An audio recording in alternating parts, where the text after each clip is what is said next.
ភ្លាមវិបត្តិធំហើយ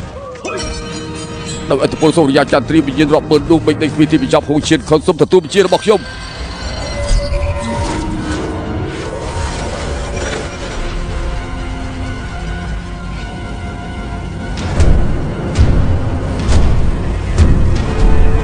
យក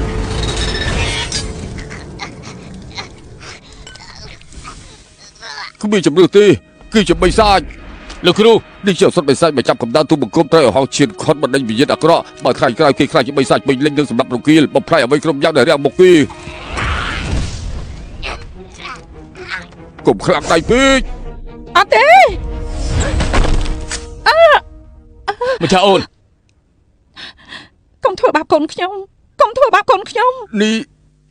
លោកម្ចាស់លី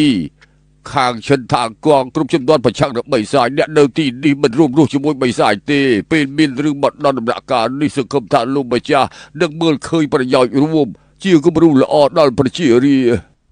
ខុសផ្លូវហើយ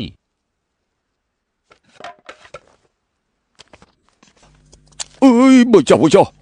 កុំខ្លាចអីម៉ែនៅទីនេះហើយ